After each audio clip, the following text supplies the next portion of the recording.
Hello friends, আজি আবেলি মই চাউলৰে এটা ধুনীয়া পিঠা বনালো। তাকে বোলো মই আপোনালোকৰ আগত শ্বেয়াৰ কৰি দিওঁ। আৰু এই পিঠাটো বনাবলৈ খুবেই সহজ। ঘৰতে থকা যিকোনো আৰৈ চাউল আপুনি ব্যৱহাৰ কৰিব পাৰে। আৰু এয়া মই 2 কাপ চাউল লৈছোঁ। মোৰ কাপটো বেছি ডাঙৰ নহয়।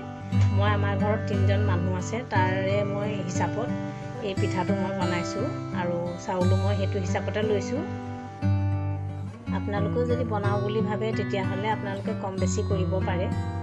আৰু এয়া মই চাউলখিনি ধুনীয়াকৈ ধুই লৈ পেলানি এয়া অলপ দেৰি মানে 2 ঘণ্টা মই তিয়াই থলোঁ চাউলখিনি।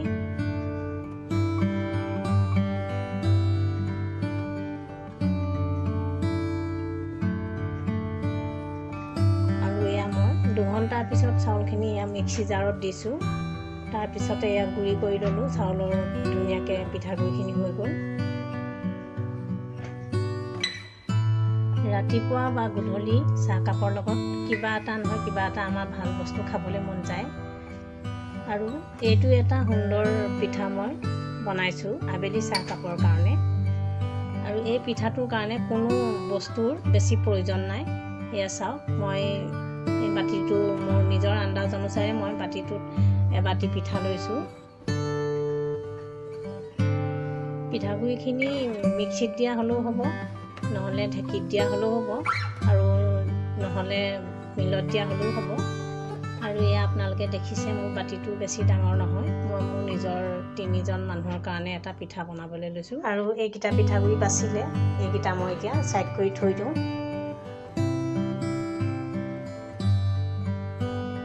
তাৰপৰা এয়া মই চেনি দিছোঁ, গোটা চেনি 2 চামুচ দিছোঁ। আৰু পিঠা চেনি হ'লে মানে 3 চামুচ বা 2.5 চামুচ দিব লাগিব এবাতি পিঠাগুড়িৰ কাৰণে। আৰু মই গোটা চেনিৰ কাৰণে মই 2 চামুচ দিছোঁ। চেনি পিঠা চেনি নাছিলে। লগতে এয়া অকণমান বেকিং চ'ডা দিছোঁ আৰু অকণমান বেকিং পাউডাৰ দিছোঁ। এইখিনি ধুনীয়াকৈ মই এতিয়া মিহলাই ল'ম।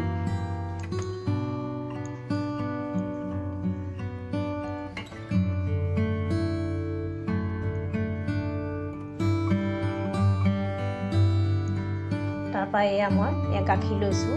গাখীৰ মই কোনো যোগ কৰা নাই, যিমানকণ লাগে সেইকণেই মই ব্যৱহাৰ কৰিম। এয়া গাখীৰ অকণমান মই ঢালি দিছোঁ। লাহে লাহে মই এইখিনি মিহলাই লওঁ। আৰু লাগিবও পাৰে, সেইকাৰণে মই প্ৰথমে মিহলাই লওঁ।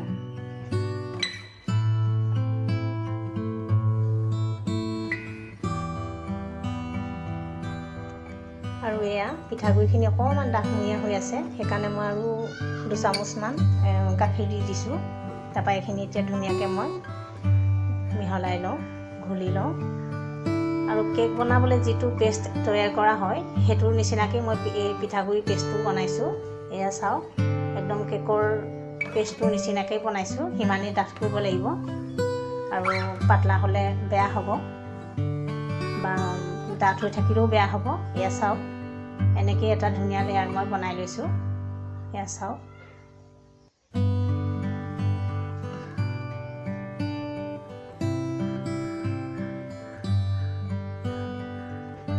আৰু এইটো বাতি লৈছোঁ। এই বাতিটোতে মই ঘিউ অকণমান দি লৈছোঁ। ঘিউ নহ'লে তেলো ব্যৱহাৰ কৰিব পাৰে। আৰু এই ঘিউকণ মই ধুনীয়াকৈ বাতিটোত এতিয়া মোহাৰি ল'ম, ভালকৈ মিলাই ল'ম।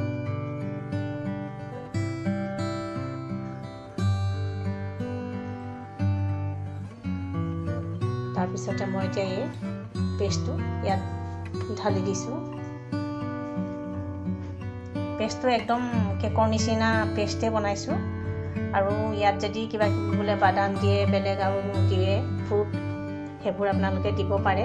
মই একেবাৰে চিম্পুল বনাইছোঁ, যিহেতু মই এতিয়া আবেলিৰ কাৰণে আবেলি চাহকাপৰ কাৰণে বনাইছোঁ। সেইকাৰণে মই এটা চিম্পুলেই বনাইছোঁ এই পিঠা। আৰু এয়া পিঠাখিনি মই অকণমান বাতিটো থপৰিয়াই দিছোঁ, পিঠাখিনি যাতে ছেট হৈ যায়। আৰু লগতে এয়া কাশ্মীৰী লাল মিৰ্চ অকণমান দি দিছোঁ। কেলৈ একেবাৰে বগা ভালো নালাগে, তাতে ল'ৰা ছোৱালীও খাব।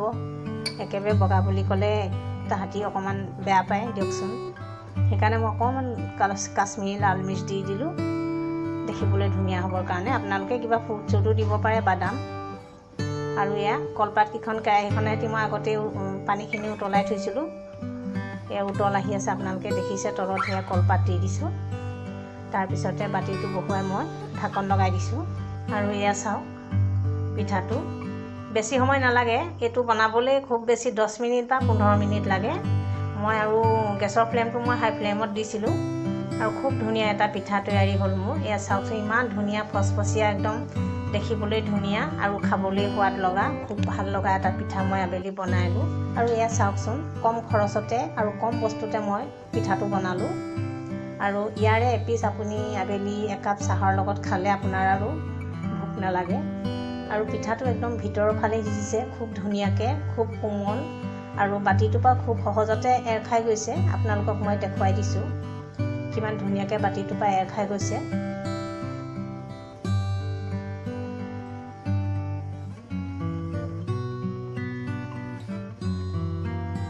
এয়া চাওকচোন অকণো লোকচান নোহোৱাকৈ কেনেকৈ বাতিৰ পৰা পিঠাটো এৰ খাই গৈছে, ওলাই পৰিছে। এয়া দেখিয়ে গম পাইছে আপোনালোকে পিঠাটো খাবলৈ কিমান সোৱাদ হ'ব আৰু একদম ফচফচীয়া হৈছে মানে।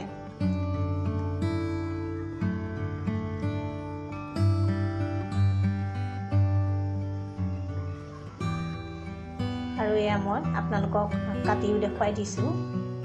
চাওকচোন কেনেকৈ স্পঞ্জ হৈছে, খুব ধুনীয়া হৈছে পিঠাটো।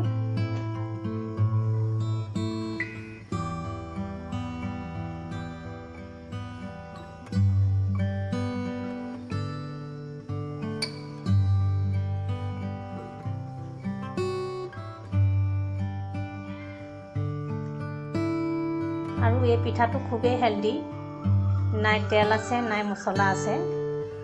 আৰু এই পিঠাটো আবেলি লাল চাহ একাপৰ লগত খাব লাগে, তাৰ টেষ্টেই বেলেগ হয়। এয়া চাওকচোন কিমান ধুনীয়াকৈ পিচটো ওলাই পৰিছে, এই ভিতৰলৈকে সিজিছে, কি ধৰণৰ জালি নিচিনা হৈ গৈছে আপোনালোকে দেখিছে। আৰু মোৰ ভিডিঅ'টো যদি আপোনালোকে ভাল লাগিছে তেতিয়াহ'লে লাইক এটা কমেণ্ট এটা কৰিব বুলি মই আশা কৰিলোঁ। লগতে যিসকলে নতুনকৈ মোৰ ভিডিঅ'টো চাইছে তেওঁলোকে মোৰ চেনেলটো ছাবস্ক্ৰাইব কৰি বেল আইকনটো প্ৰেছ কৰি ল'ব, লগতে অল কৰি ল'ব। তেতিয়াহ'লে আজিলৈ আহিছোঁ, ভালে থাকক, কুশলে।